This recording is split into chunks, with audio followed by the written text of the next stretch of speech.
사방이 막힌 공간에서 답답함을 느낄 때는 창 하나만으로도 고마움을 뼈저리게 느끼게 됩니다. 우리가 알게 모르게 갇혀 사는 틀 중에는 생각의 틀도 무시할 수 없는데요. 좁디 좁은 우리의 틀을 때론 슬그머니 열어주기도 하고 때론 과감히 부숴서 아예 광장으로 만들어주기도 하는 영적 스승님, 스토리텔러 이윤호 선생님 나오셨습니다. 선생님 안녕하세요. 네, 안녕하세요. 네, 소개가 어떻게 마음에 드셨나요? 무슨 말씀하시나 그랬어요. 앞에 길길래 무슨 오프닝 멘트 하시나 그러고 있었는데 과찬이십니다. 선생님도 늘 그 책을 읽으시고 다른 사람의 생각을 엿보는 게 직업이시잖아요. 어떤 의미에서는. 예. 아직까지도 그렇게 수많은 사람들의 생각을 엿봤는데도 불구하고 가끔씩 선생님을 깜짝깜짝 놀라게 하는 생각들을 만날 때가 있나요? 그럼요. 예. 저는 사실 얘기하는 것보다 얘기 듣는 걸 더 좋아하는 편인데요. 주변 사람을 보다 보면 이렇게 뭐라고 할까요? 자극이라고 할까요? 전혀 다른 어떤 자극들을 보게 될 때가 있어요. 예를 들면 제가 만났던 후배 중에 오랫동안 만나왔고 그래서 크게 그런 생각을 못한 적이 있었는데요. 하루는 이제 어떤 이제 주변에 있는 사람 중에 이제 아파서 되게 힘들어하는 친구가 있었어요. 네. 근데 이 친구가 문득 무엇을 기획했냐면 이 야영 비박이라고 하나요? 그 침낭 하나 가져가서 하늘에서 별을 보여주겠다고 갑자기 기획을 딱 하더니만 정말 바리바리 모든 걸 싸가는 거죠. 음식 하나부터 시작해서 아주 사소한 것까지 다 챙겨서 그 친구들을 한꺼번에 싹 데리고 가서 산 위에 올라가서 바위에다 침낭을 쫙 펴서 별을 보면서 여름이었는데요. 그러면서 이제 이 친구들이 정말 그 속에서 힐링이 되기 시작합니다. 그리고 나서 이 친구를 다시 한번 봤어요. 근데 정말로 제가 보지 못하는 이 친구의 어떤 생각들이 과거에도 쭉 있어 왔던 거죠. 되게 배력 있고 타인의 삶에 대한 존중을 자기의 기본적인 가치로 살고 있다는 생각이 뒤늦게 들었습니다. 그런 점에서 보면 일상적으로 못 느끼다가 문득 이제 그런 자극을 들으면서 그 다음날 제가 어디 이제 세미나를 하러 가는 시간이었는데요. 논어를 가지고 이제 강독하는 시간이었어요. 사람들에게 이제 발제 역할을 다 주고 다음날 아침에 만나기로 했는데 1시간 전에 제가 신세계백화점 지하에 가서 막 반찬, 밥 이런 거 막 싸가지고 그 친구를 생각하면서 이 일이 그렇게 누군가를 생각하며 무엇인가를 준비하는 일, 이것이 얼마나 의미 있는 일인가를 하루 잠시 체험해 본 적이 있습니다. 근데 그런 점에서 보면 주변의 생각들, 행동들, 이 모든 것들이 날마다 새롭게 자극을 주죠. 네. 늘 찾아오는, 월요일이면 찾아오는 이윤호의 고전으로 본 오늘인데요. 사실은 저희가 굳이 이런 얘기를 하지 않더라도 들으시는 분들은 매번 선생님 참 새로운 자극을 받습니다. 제가 반성을 많이 하게 됩니다. 오늘도 잘 배웠습니다. 이런 말씀들을 하시거든요. 왠지 오늘은 좀 더 신선한 자극이 됐으면 좋겠다라는 욕심을 좀 부리게 되네요. 어떡하죠? 네, 잠시 후에 오늘은 어떤 자극을 주실지 여러분. 얼마나 더 속아봐야 정신 차리실 건가요? 네? 이제 그만 당할 때도 됐잖아요. 중고차 팔 때만큼은 차넷이 제가 받고 팔 수 있게 도와드리겠습니다. 중고차는 차넷, 가격 비교 차넷. 우와, 전국 400명의 전문 딜러에게 무료로 내 차를 평가받을 수 있네. 국민TV 여러분 차를 차넷에서 제대로 평가받고 보상받으세요. 내 차 팔 때 차넷, 제가 받네 차넷. 우와, 내 차 제가 받고 친구 친지 모두 함께 차넷에서 팔고 주유 쿠폰 받고. 중고차는 차넷. 비교할수록 올라간다. 차넷 내 차 가격 비교 서비스. 1688-8249 1688-8249를 눌러주세요.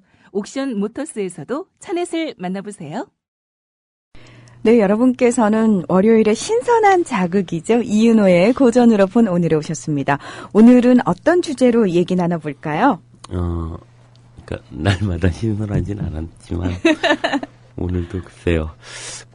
우리가 겪고 있는 문제 중에 고령화 사회 문제에 대해서 한번 이야기를 해볼까 합니다. 사회적으로 굉장히 큰 이슈가 되고 있는데도 예. 사실은 어떤 의미에서는 우리가 체감을 잘 못하는 문제이기도 한 것 같아요. 예, 그렇죠. 그래서 이 고령화 사회의 의미들 또 그것이 숨겨 있는 다른 어떤 것은 없는가? 우리가 일상적으로 알고 있는 그 문제 말고 다른 어떤 문제들은 없는가 하는 문제를 이따가 쭉 고령화 사회의 일반적인 어떤 의미에서의 이야기를 좀 드리고요. 마지막에 우리가 한번 다른 생각으로 이 문제를 봐보자 하는 것은 제 이야기보다는 그것에 관계해서 그 논문을 쓰신 선생님이 계세요. 그 논문을 제가 발췌를 해서 가져왔습니다. 그걸 가지고 한번 이야기를 좀 나눠볼까 합니다. 먼저 유엔이 제시한 유엔이 제시한 기준, 그 기준에 의하면 국가의 총 인구 중에 65세 인구가 14% 이상이면 고령화 사회라고 하고 20% 이상이라면 초고령 사회라고 분류하죠. 그래서 고령화 문제의 초점은 생산인구, 즉 15세에서 한 64세 그 생산인구와 비생산인구 65세 이상의 분들이죠. 그 비교에 의한 인구수 격차가 점차 줄어듦으로써 후자에 대한 전자의 부양 부담이 증가하는 현상에 대한 사회적 해법을 마련하는 것으로 모아지고 있습니다. 그래서 고령화 문제의 초점이라고 하는 것은 결국 생산인구 대 비생산인구의 비율의 격차, 이 문제가 점점 이제 늘어나게 되고 그것에 따른 부양 부담의 문제들 때문에 그에 따른 어떤 사회적 해법에 대한 고민들 속에서 이제 고령화 문제가 중요하게 대두되고 있는 거죠. 그러니까 저희가 항상 듣는 얘기들이에요. 예, 그쵸? 그렇죠. 그래서 프랑스는 고령화 사회로 진입하는데 115년 정도, 초고령 사회로 진입하는데 40년 정도가 걸린다고 합니다. 미국은 72년과 16년. 아시아에서 한국과 더불어서 고령화 사회의 가장 핵심적인 국가로 알려져 있는 일본이 24년과 12년입니다. 그런데 한국의 고령화 사회 속도는 이보다 훨씬 빠른 19년과 초고령화 사회는 7년으로 현재 세계 최고를 기록하고 있다는 점이죠. 그래서 2000년에 이미 고령화 사회로 진입했고 2019년 이제 멀지 않았죠. 그때는 2019년에 이제 고령화 사회가 안정화되고 2026년에 초고령 사회로 진입할 것으로 예상되고 있는 거죠. 그러니까 65세 이상 인구가 20%를 넘어가는. 예, 그렇죠. 그래서 엄청난 이제 빠른 속도로 진행되고 있고요. 그랬을 때 2000년에 전체 인구 중에 71.7%를 차지했던 생산인구 비율이 2050년이 되면 55.1%로 감소할 것으로 보입니다. 그래서 2050년이 되면 바꿔 말하면 이런 거죠. 우리나라 국민의 55%가 다른 45%를 부양해야 한다는 것이고 생산인구 1인이 비생산인구 1인을 책임져야 하는 상황이 된다는 것을 의미합니다. 전문가들은 평균 수명의 증가와 출산율 저하를 이러한 인구 구조의 변동 원인으로 뽑고 있죠. 네. 그래서 장수 인구는 빠르게 늘고 있는데 비해 출산율은 급격히 떨어지고 있는 것.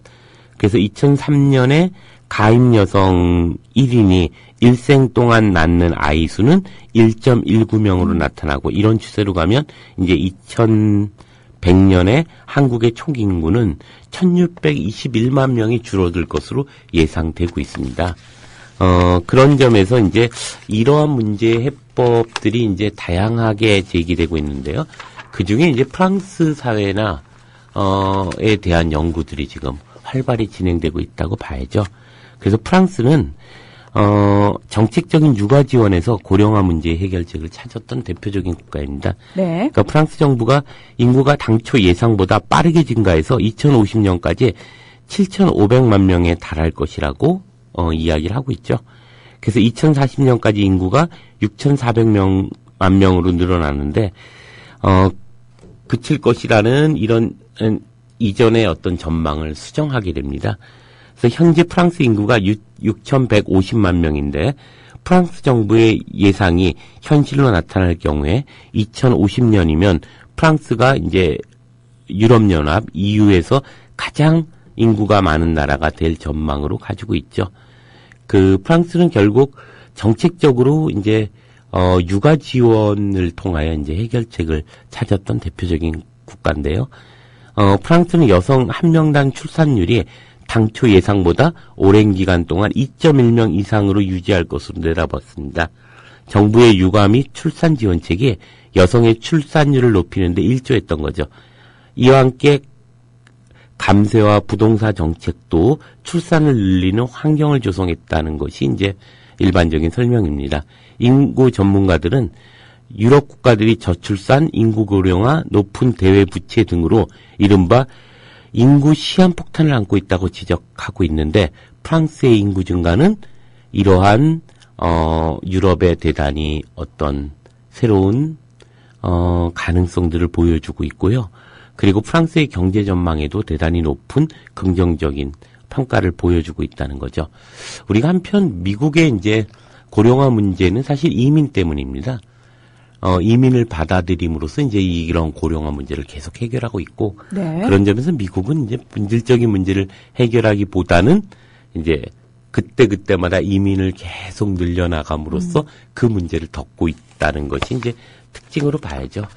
자, 이런 것을 전제로 해서 고령화 사회를 어떻게 볼 것인가 이런 얘기를 좀 이야기를 해볼까 합니다. 그러니까 프랑스의 해법은 출산율을 높이는 것, 미국은 이민을 계속해서 증가시키는 것. 예. 출산을 높이는 데는 여러 가지 방법이 있죠. 우리나라는 이제 약간 무식한 방법이죠. 계속 홍보를 하는 거예요. 그리고 계속 제의식을 이렇게 던져주는 거죠. 너 정말 이기적이구나. 어떻게 애를 안 낳을 수가 있어. 뭐 이런 거라던가. 그리고 애 많이 나오면 애국자라고 그러고. 네. 그럼으로써 이제 결혼 안 한 비혼 여성들이나 결혼해서 아이를 갖지 않고 사회적 어떤 가치를 실현하고자 하는 사람들이 끊임없이 제의식에 시달리게 됩니다. 눈치를 봐야 되고. 근데 그걸 조성하긴 하지만요. 조장하고 있기는 합니다만 저 같은 비혼 여성들이 느끼는 바는 어떠냐면 절대로 그런 국가의 어떤 기만책에 넘어가지 않겠다. 그러니까 그런 점에서 보면 프랑스는 이제 출산의 문제에 아주 많은 지원들을 합니다. 예를 들면 이제 한 개인이 뭐라고 할까요? 사회에 진출함으로써 자기 가치를 실현하는 것과 그다음에 자기가 가정에서 육아를 하고 교육을 함으로써 출산과 육아 그리고 교육의 과정들 속에서 자기 가치를 실현할 수 있죠. 근데 많은 사람들에게 있어서 이제 가정의 가치라는 것이 과연 현실적으로 그러할까 아니면 사회가 조장한 어떤 이데올로기일까 이런 생각을 해보면 후자일 가능성이 더 크죠. 네. 그래서 어쨌거나 사회적으로 자기가 자기 가치를 실현함으로써 어떤 삶의 정체성이나 삶의 가치를 느끼고자 하는 분들이 이제 대다수일 텐데 그것을 해결해 주는 거죠. 이러자면 출산을 할 때 그 아이의 양육의 문제를 국가가 책임지는 과정이죠. 그러니까 태어나서 그 아이가 성장할 때까지 모든 것이 사회적으로 책임지고 출산을 함에 따라서 다양한 이익들이 이제 그에게 돌아가게 하는 거죠. 그리고 적어도 아이의 문제를 가지고 어떠한 경우에도 사회에서 시비 걸지 못하게 합니다. 우리는 예를 들면 결혼을 하면 벌써 이제 기업에서는 이렇게 뭐라고 할까요? 약간 눈살 찌푸립니다. 네. 이게 또 언제 나가나 이런 거고요. 그다음에 아이를 낳는 순간 왜 안 나가나 이런 얘기를 합니다. 왜냐하면 아이 때문에 업무에 지장을 준다는 거예요. 그러니까요. 그래서 그 아이 때문에 전화 오는 전화에 이제 부모가 초조해하는 것을 회사는 마땅히 하지 않습니다. 그렇지만 이제 유럽 사회가 이제 이 문제를 무엇보다 가장 우선적으로 해결했던 거죠. 적어도 그가 출산을 하고 아이를 양육하는 데 갖는 고통을 사회가 분담했던 것이고 사회 전체의 책임으로 이제 자리 잡게 됩니다. 이러면서 이제 내가 그렇게 예쁜 아이들을 안 낳을 이유가 없는 거죠.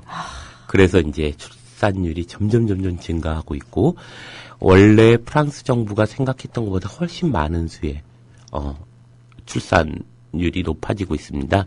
그러니까 우리 사회도요. 그냥 애 낳아서 뭐 500만 원 준대더라 어디서 지자체마다 예. 그런 것들 내놓잖아요. 예, 예. 그런 거에 하나도 사실 흔들림이 없거든요. 그 예, 500만 원 받자고 예. 애를 더 낳는다는 그렇죠. 게 말이 안 되잖아요. 평생 이제 그러니까요. 외로워지죠. 네. 정말. 그리고 기본적으로 새로 태어날 아이들에 대한 지원은 차치하고서라도 이미 태어나 있는 아이들에 대해서도 제대로 보장해주지 예. 않는 사회지 않습니까? 무엇보다 이제 부모들 특히 이제 이른바 우리가 엄마라고 이야기하는 그 노동력의 문제가 되죠. 저만 해도 아직 결혼도 안 했음에도 불구하고 나중에 결혼해서 제일 큰 문제가 임신을 하고 출산을 하고 육아를 어떻게 해야 하지? 이거는 정말 여성이 아니면은 이 고민은 상상을 초월하거든요. 예. 모를 겁니다, 아마. 예. 그래서 이 문제를 이제 먼저 이제 이런 얘기로 좀 시작해 보면 좋을 것 같은데요. 영국 국교회인인 성공회의 사제이기도 했고, 그리고 동인도 대학의 경제학 및 근대사 교수로 지냈던 멜서스라는 사람이 있죠. 네. 인구론. 네. 예. 그 사람의 그 이야기를 통해서 이제 한번 이 문제의 가장 근원적인 어떤 것에 대한 얘기로부터 시작해 볼까 합니다. 그 인구론의 핵심 내용이 이런 문제죠. 멜서스는 무엇보다도 모든 빈곤과 악덕의 근원이 궁극적으로 과잉 인구에 있으며 이는 사회제도의 변혁으로 해결할 수 없는 냉엄한 자연법칙의 결과라고 주장하게 됩니다. 그래서 사실 프랑스 혁명의 영향을 받은 고두원 등의 사회 비판에 대한 반론으로 쓰였던 거죠. 요약하면 인구는 기하급수적으로 증가하지만 식량은 산술급수적으로 증가하므로 인구와 식량 사이의 불균형이 필연적으로 발생할 수밖에 없어서 기근과 빈곤 그리고 악덕이 발생한다는 거죠. 그래서 멜서스는 이러한 불균형과 인구 증가를 억제하는 방법으로 기근, 질병 등으로 인한 사망과 같은 적극적 억제를 장려했다고 봐야죠. 그러니까 장려라기보다는 결국 기근이나 그런 어떤 사망들, 이런 것들이야말로 기근, 질병, 이로 인한 사망들이야말로 훌륭한 일이다 이런 얘기를 한 거죠. 물론 그것이 진짜로 의미 있다 이런 것이 아니라 역설적으로 이제 얘기했을 수도 있는데요. 인구 증가의 직접적 원인이 되는 성적 난행을 막고 결혼을 연기하여 출산율을 감소시키는 등의 도덕적 억제책을 들고 나서게 됩니다. 기근과 전염병을 장려한다. 매우 엽기적인 주장으로 보이겠지만 지난 60에서 80년대 한국 사회에 불어닥쳤던 둘만 낳아 잘 기르자, 잘 낳은 딸 하나 열아들 안 부럽다. 등등의 그런 게 있었잖아요. 그런 가족 계획이나 산하 제한 역시도 곰곰이 살펴보면 멜서스의 인구 억제 이론과 결코 다르지 않습니다. 그때는요, 애가 둘이 넘어가잖아요. 그러면 무슨 짐승 보듯이 맞아요. 보는 그런. 이런 게 있죠. 저희 이제 형제가 6인데요. 저희는 5이요. 예. 그런데 이제 이런 게 있죠. 어머니가 이제 항상 어깨에 딱 힘 주시면서 이제 늘 걸어가죠. 아들이 게다가 4이에요. 그러니까 이발소 딱 데려가가지고 4명을 쫙 앉히고 뒤에서 이제 뿌듯하게 바라보십니다. 그러던 어느 날 시간이 지나고 이제 큰 누이죠. 큰 누이가 어느 날 이제 엄마에게 시비를 겁니다. 엄마는 평생 애만 낳고 살았어? 엄마가 짐승이야? 이런 얘기를 합니다. 그러니까 갑자기 엄마 입장에서 보면 이제까지의 아주 의미 있었던 자식 농사 정말 잘 졌고 그래서 훌륭한 어떤 어머니 상이었던 어머니가 그야말로 딸년에게 엄청나게 뒤통수를 맞는 거죠. 자신의 삶을 부정당한 느낌이에요. 알아놓게 됩니다. 네. 아니 이게 무슨 말일까? 바로 이것이 이제 70년대 우리에게 몰아닥쳤던 어떤 것이죠. 정말 누이가 보기에는 엄마는 짐승인 거예요. 한 2년에 한 번씩 계속 평생을 아이만 낳은 거죠. 왜냐하면 학교에서요. 예. 그 형제 수를 조사를 하면서 많은 아이들이 좀 창피함을 느끼게끔 조장했거든요. 그럼요. 예. 그런데 이게 이제 어떤 결과가 나타나냐면 우리 문희정 아나운서는 결혼을 안 하셔서 잘 모르겠지만 우리 형제들이 이제 어쨌거나 6명인데요. 6명이 결혼해서 총난, 그러니까, 지금 1명만 결혼을 안 했고, 나머지 네. 5이 결혼했으면, 그러면 적어도 11명의 식구가 아이 전체로 봤을 때 6명이에요. 네? 하나나 둘씩만 낳는 거죠. 안 낳거나. 그렇네요. 예. 그러니까, 7명이군요. 예, 조카들까지 다 포함해서. 그래서, 옛날하고 다르게, 옛날에 저희가 이제 어른들한테 인사를 드릴 때 보면, 저희 집에도 저희 형제를 포함해서 이제 사촌 형제까지 다 모여서 이제 저희 아버지한테 세배를 드릴 때 어른들 몇 분 안 되고 이제 방이 꽉 차서 수십 명의 아이들이 절을 했어요. 그렇죠. 근데 지금은 어떤 결과가 있냐면 12명의 어른들이 쫙 앉아있고 6, 7명의 조카들이 한꺼번에 절을 합니다. 이제는 역전됐어요, 숫자가. 이게 어떤 문제를 야기하냐면요. 미래의 어떤 공포들이 이제 그 안에 딱 보여주고 있던 대표적인 거죠. 절을 하는 아이들도 절을 받는 어른들도 이제 너희가 우리를 키워야 돼. 내지는 와, 이 양반들을 다 우리가 먹여 살려야 돼. 이런 어떤 공포들이 이제 그 안에 있기 시작한 거고 놀랍게도 말입니다. 어느 한순간 70년대를 전후해서 어느 한순간 모두가 다 자식이 6, 7 기본이 되던 사회로부터 하나, 둘 되는 사회로 급격하게 변화하고 있어요. 그렇죠. 우리들의 의식이 얼마나 한편으로 보면 천박한가를 보여주는 국가가 아들, 딸 둘만 낳아야지 딱 이러는 순간 고개 끄덕거리면서 모두가 둘만 낳고 둘 이하로 낳고 그다음에 이제는 또 이제 계속 강요하는 거죠. 문희정 아나운서에게 계속 왜 결혼을 안 하는 거지? 매국노처럼? 뭐 이런 얘기를 하는 거죠. 이게, 사실 한 개인의 삶이라는 것이 이렇게 국가 정책에서 좌지우지되고 있다는 것도 보여주게 되는데요. 네. 사실 사람이 살아가기 위해서 입고, 먹고, 자고 하는 문제는 어느 시대건 어느 지역이든 공통적인 핵심 과제일 것이고, 원시 시대부터 인류가 자연환경과 신체의 생리적 요구 사이에서 나름의 생존을 궁리하면서 갖가지 삶의 형식들을 만들어 오고 발전했을 겁니다. 예컨대 누군가는 사냥을 해와야 하고 누군가는 구해진 먹이를 먹는 것이고 이는 사실 현대의 경우에도 보통 사람의 일생을 가만히 놓고 보면 동일하게 적용될 수 있습니다. 누구나 알다시피 갓난아이는 스스로 먹고 마실 수 있는 존재가 아니죠. 그래서 보통은 부모님의 긴 세월 동안 젖병과 기저귀부터 시작해서 자녀를 양육하게 됩니다. 그리고 이윽고 아이는 장성해서 성인이 되어 교육도 마치고 취업도 해 스스로 제 앞가림을 하게 되는 거죠.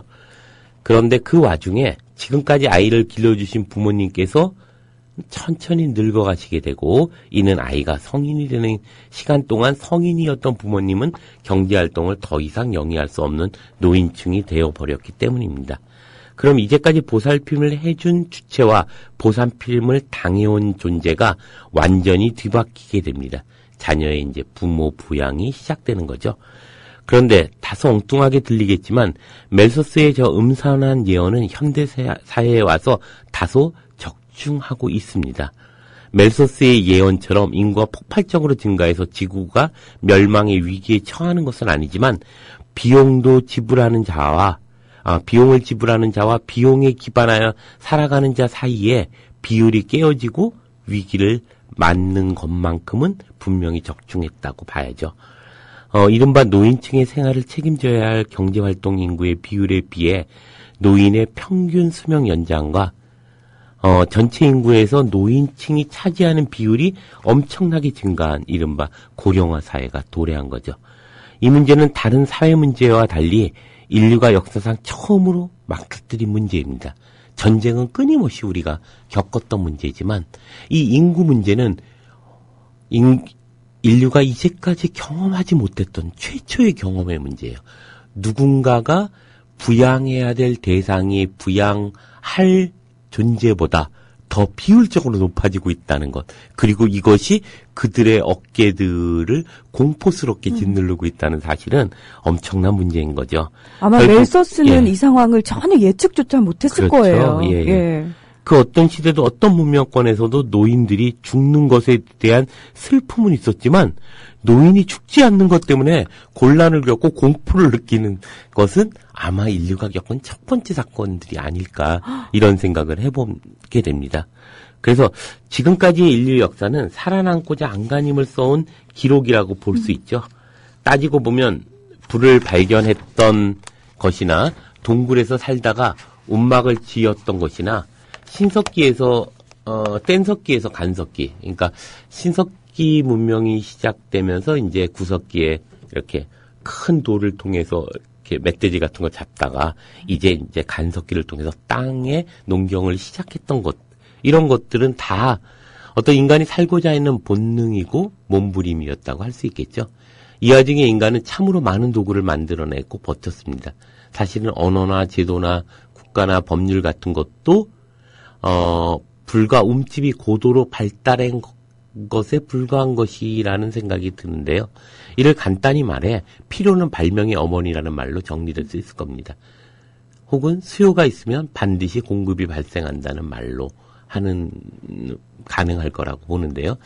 혹시 이제 양질전화라는 말을 들어보셨을 텐데요. 우리는 양적인 특징과 질적인 특징은 분명히 구별되는 특징이라고 생각하곤 합니다. 그렇지만 이 양질전화의 법칙에 따르면 양적인 변화라 할지라도 그 양적 변화가 일정 범위를 넘어서게 되면 질적 변화가 된다는 거죠.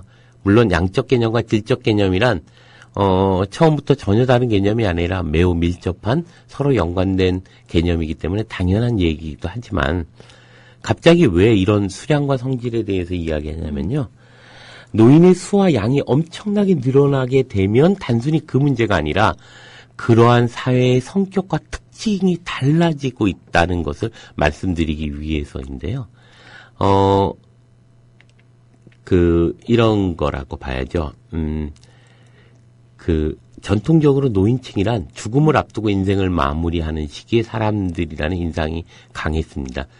그러나 이제 발달한 문명과 위생, 의료 등의 영향으로 평균 수명이 월등히 높아졌고 심신의 건강들도 매우 양호한 노인층이 등장하고 있죠. 현대사회의 노인이란 건 더 이상 죽음을 준비하는 잿빛 사람들이 아니고 이러한 사람들이 더 많이 살아가게 된 사회는 지난날의 사회와는 질적으로 완전히 다른 사회로 변하고 있다는 것을 보여주고 있습니다. 그러나 일부 사람들은 고령화 사회가 가져다줄 숱한 문제들에 대해서 너무 조바심을 낼 필요가 없다고 충고하기도 합니다. 그들의 논의, 그러니까 그러한 낙관적으로 보는 분들이 계세요. 이 논의를 보면 노인들은 미래 사회의 정치적으로 유권자고 경제적으로 소비자이자 생산자로서 건강해지고 오래 사는 만큼 새로운 사회적 역할들을 수행할 것이라고 예측합니다. 일반적으로 고령화 사회에 대한 고민들 가운데 가장 대표적인 것이 저출산과 고령화로 인한 부양 부담 증가 문제인데 이들에 따르면 노인층은 결국 피부양층으로 고정되지 않을 것이므로 걱정 말라는 얘기를 하게 됩니다. 왜냐하면 고령화 사회가 새로운 종류의 시장들을 창출할 것으로 분명하게 보이기 때문이에요. 그러니까 결국 수요가 많은 곳에 공급이 많아지게 되고 결국 노인들의 어떤 일자리 창출뿐만 아니라 그런 피부양층이 아니라 스스로가 자기의 삶을 살아갈 수 있는 존재로서 전환 가능해진다는 거죠. 우선 수명 연장과 노인성 질병의 극복이 현실에서 가능한 것처럼 증명됨에 따라서 의료 및 제약 시장에서의 수요는 점점 더 증가할 것이 분명해집니다. 게다가 각종 소비와 생활비를 젊은이들에게 모두 의탁할 수 없다는 점이 노인들로 하여금 노인 취업 시장과 소득 창구를 자연스럽게 창출할 것이라는 주장 역시 만만치 않은 설득력을 보여주기도 합니다. 노인들이 유권자층 내부에서 상당 비중을 차지할 것이기 때문에 정치적으로도 힘을 보유할 수 있으며 노인들이 지니고 있는 숙련도와 축적된 경험 그리고 깊이 있는 사고 등은 분명히 우리 사회에 등기되는 점일 것이라는 것을 이야기하고 있는 거죠. 이러한 주장들이 바로 최근에 각광받고 있는 실버산업, 돌봄노동, 청년연장 등의 어떤 해법으로 나타나고 있는 거죠. 물론 자신의 문제를 자신이 해결해야 한다는 주장이나 그를 위해 새로운 환경이 요구하는 새로운 시장이 발생할 것이라는 논리에는 나름의 탄탄한 설득력과 당위성이 있습니다. 하지만 그렇기 때문에 정말로 아무런 걱정 없이 마음 편하게 안심하고 있어도 될까? 뭐 이런 생각들을 하게 되는 거고요. 그런데 사실 그 문제를 잘 보면 그렇게 만만한 문제가 아닙니다. 그 낙관에는 실제로 그것이 가능할 수 있는 다양한 인프라나 다양한 어떤 의식적인 조건과 물리적인 조건이 마련돼야 되는데 사실 그렇게 이야기하기에는 지나치게 낙관적인 것은 아닌가 이런 생각을 들게 합니다. 결국 그 새로운 시장의 창출과 해결은 과연 구체적으로 언제 어떻게 이루어질까 하는 것을 생각해 보면 안타깝게도 그 구체적인 시점과 방식은 아무도 알 수 없습니다. 게다가 설령 그 시장의 구원이 도적같이 정말 온다 하더라도 그날 이전까지의 현실과 문제 상황들을 어떻게 해야 할지에 대해서는 시장을 부르짖는 답변들이 이렇다 할 대안이나 충고를 이야기하지 못하고 있습니다. 오히려 시장에 대한 성급한 개입과 조작만을 더더욱 무섭게 비난하고 있는 상황이죠. 그러니까 그냥 놔두면 저절로 될 거다라고만 계속 반복하고 있는데 실제로 어떤 방법 어떻게 될지 사실 대안들을 가지고 있지 않죠.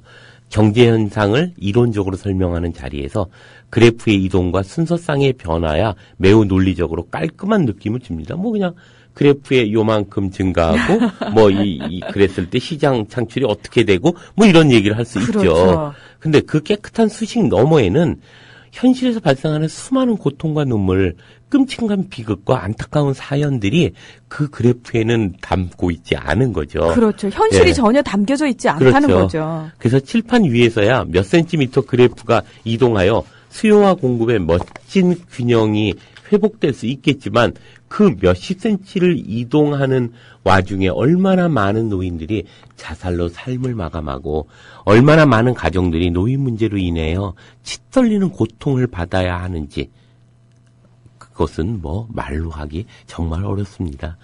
장기적으로 시장의 균형에 의지하여 문제를 해결해야 할지라도 단기적으로 상황적으로 조정과 개입이 불가피한 경우 비일비재할 것이고요.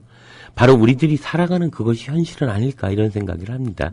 이 경우 이제 사회복지와 공공영역을 담보하는 정부 및 사회의 역할과 임무가 우리가 흔히 민주주의라고 부르는 개념의 핵심 주제가 되는 것은 아닌가 이런 생각을 해보게 됩니다.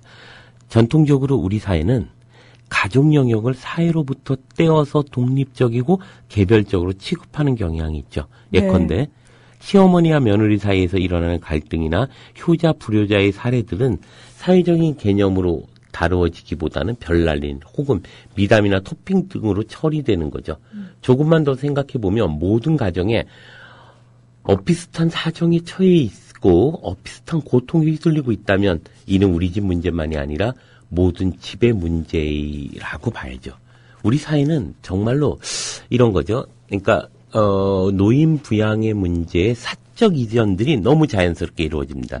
즉 우리 사회가 다른 나라보다 조금은 효의 가치라든가 이런 것이 더 중시되어 있고 그런 점에서 분명히 일정하게 부모를 모시고자 하는 어떤 의지들이 높은 건 사실입니다. 하지만 근본적으로는 사회적인 어떤 시스템이나 사회적인 문제들이 해결되지 않음으로 해서 어쩔 수 없이 자연스럽게 사적 이전을 시키는 것이고 이 사적 이전의 이데올로기를 효나 뭐 가정의 중요성이나 이런 거를 통해서 끊임없이 개인에게 고통을 사회가 전가하고 있다는 거죠. 그 실질적으로 어떤 현실의 처참성이 드러났을 때조차도 개인의 문제로 돌리고 예. 개인의 도덕성의 문제로 돌리잖아요. 결국 이게 유럽 사회와 우리 사회가 근본적으로 다른 것 중에 하나는 바로 이것의 사적 이전에 대한 문제죠. 네. 그래서 게다가 우리 모든 노인들이 같은 범주로 간주되고 있는 것에도 또 다른 곤란함이 숨어 있기도 하죠. 분명히 노인들 가운데 부자인 노인도 있고 가난한 노인도 있을 것이고 당연하고 부유한 노인과 가난한 노인이 노인 문제에 있어서 전혀 다른 처지일 것이 뻔한데도 이를 단순히 세대의 문제로만 취급하고 대응하는 것이 정당한가 하는 물음도 제기돼야 할 것이라고 생각합니다. 시장은 단순히 말해서 수요자와 공급자만으로 구성되는 공간입니다. 여기에 수요자란 언제나 구매력이 있는 수요자, 즉 유효수요를 지칭하고 여기서의 공급자란 반드시 공급할 재화나 용역을 지닌, 즉 팔 것이 있는 사람들만을 가리키는 거죠.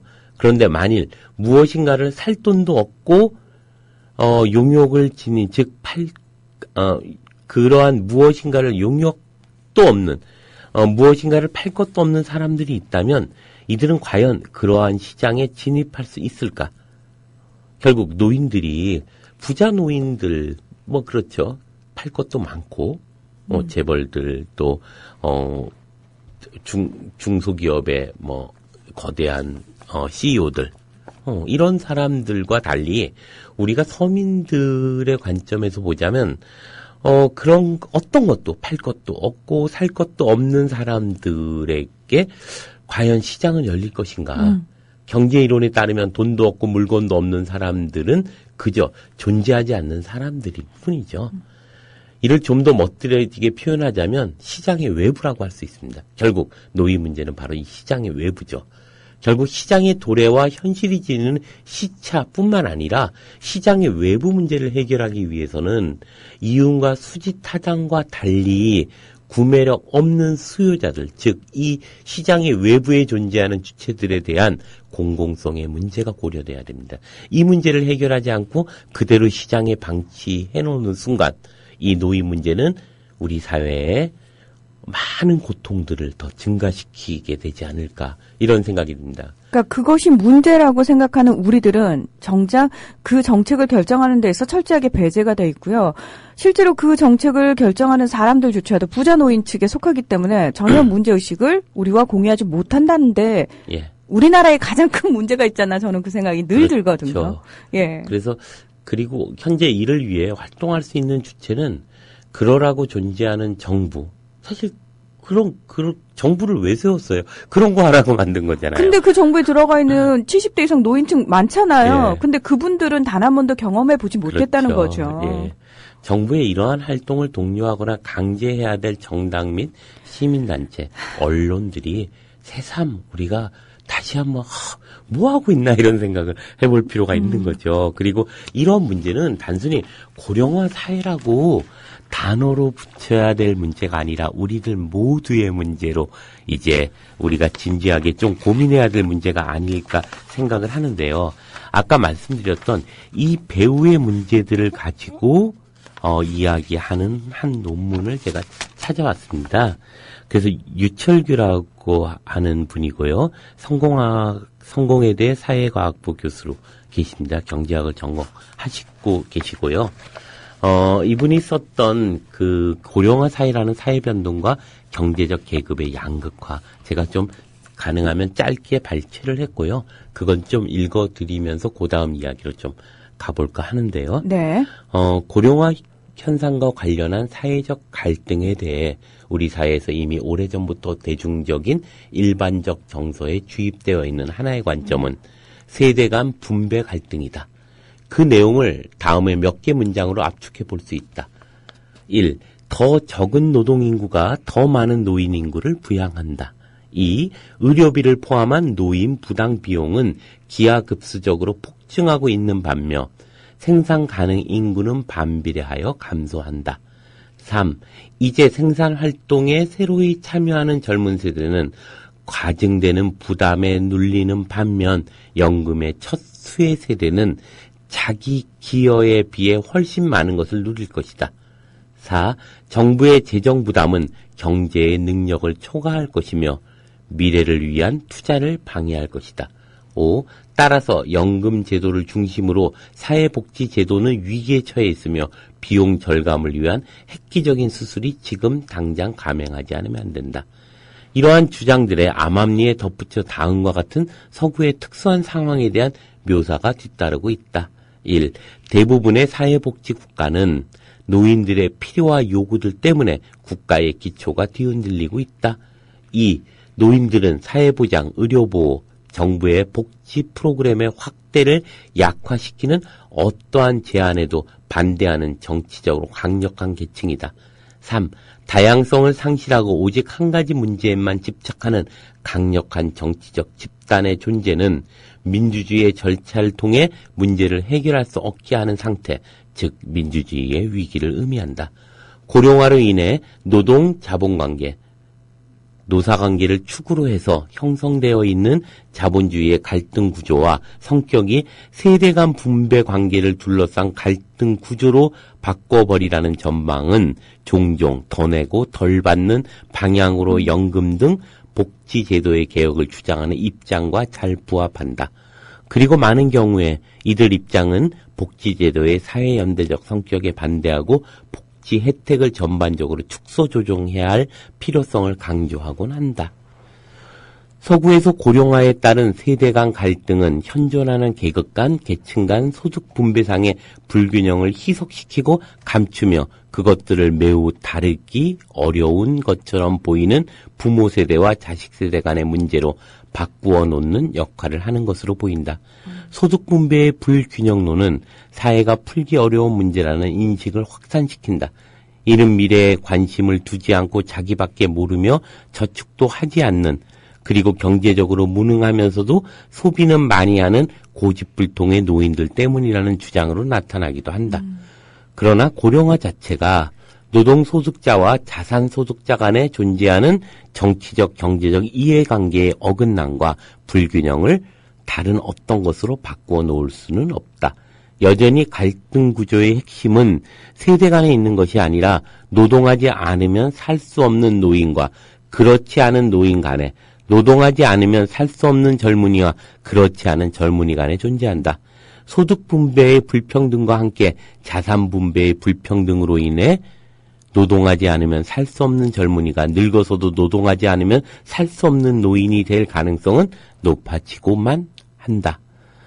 그렇다면 고령화가 자본주의 사회에 야기하는 진정한 위기 요인은 무엇일까? 오늘날 서구 산업 국가들이 부딪히고 있는 과다한 부양 부담의 문제는 생산력이 급속히 발전한 결과로 상업적 가치를 상실한 노동인구는 증가하는 데 반해 그들이 먹고 살 소득을 제공하는 제도적 장치는 점점 취약해지고 있기 때문에 실제 사회의 부담 능력보다 훨씬 더 악화된다.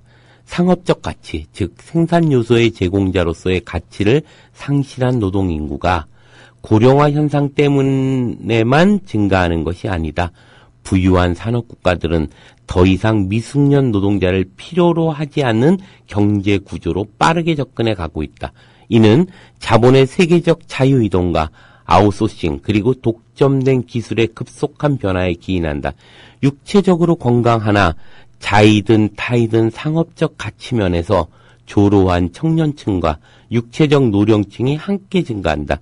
유럽의 건전한 지식인들이 우리가 직면한 가장 절박한 과제는 고용의 딜레마이다라고 말하게 하는 이유가 여기에 있다. 세계화된 자본주의는 고령화 때문에 문제에 직면하고 있는 것이 아니다. 극단적 이윤 추구 경쟁에 몰입한 채 그 과정에 불필요해진 광대한 인구 집단을 부양할 제도적, 정치적, 도덕적 장치들을 스스로 해체해버렸고 스스로의 존재 공간인 사회를 해체해가고 있기 때문이다.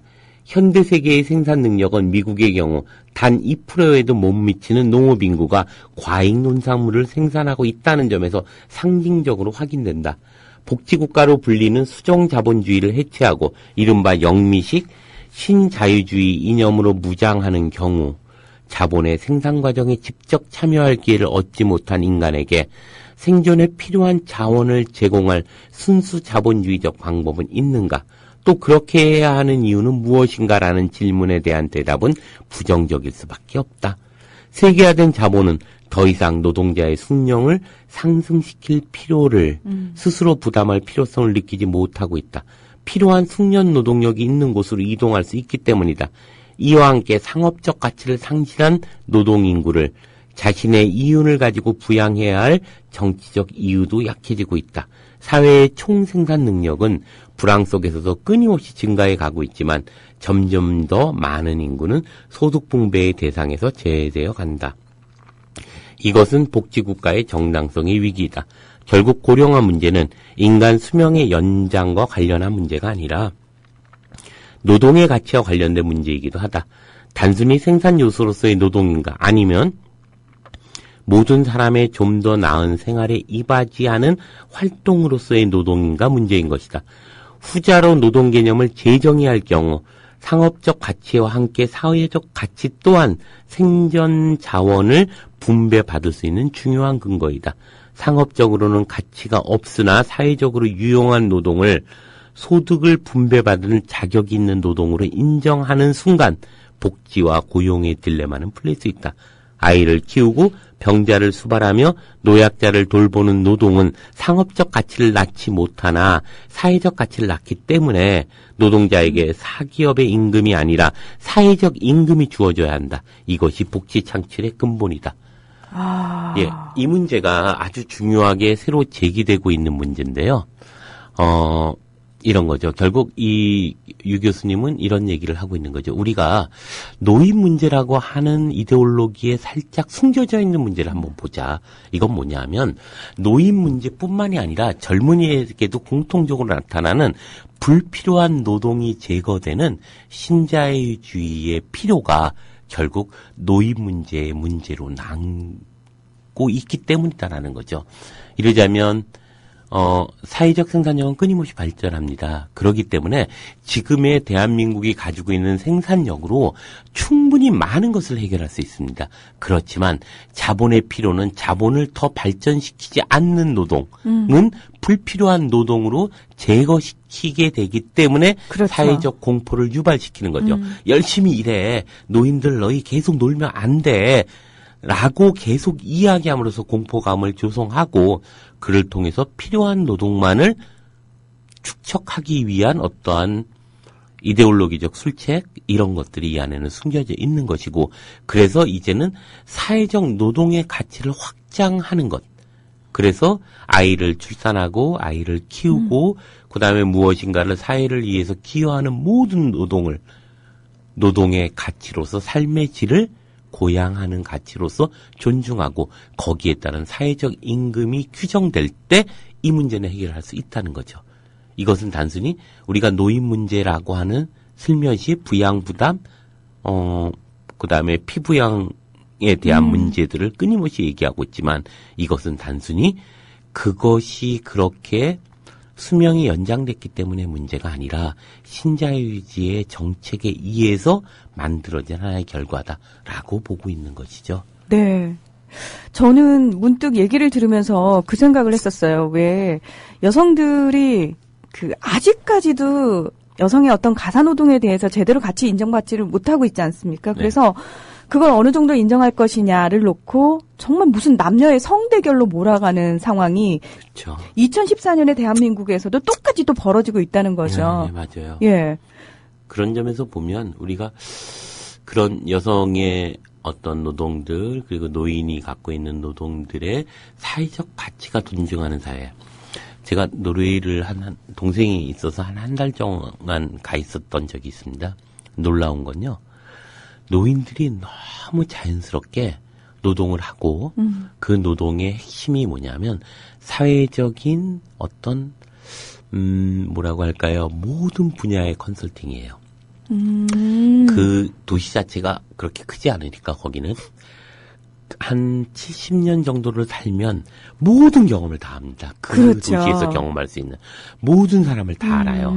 그래서 취업을 의뢰하는 어떤 아이가 어렸을 때 뭘 가지고 놀았고 그 아이의 적성과 재능이 어떤지도 다 판단하고 있고 그가 그렇게 70년 동안 살아오면서 자신이 조심해야 될 것과 밀고 나가야 할 것들이 무엇인지 다 아는 거예요.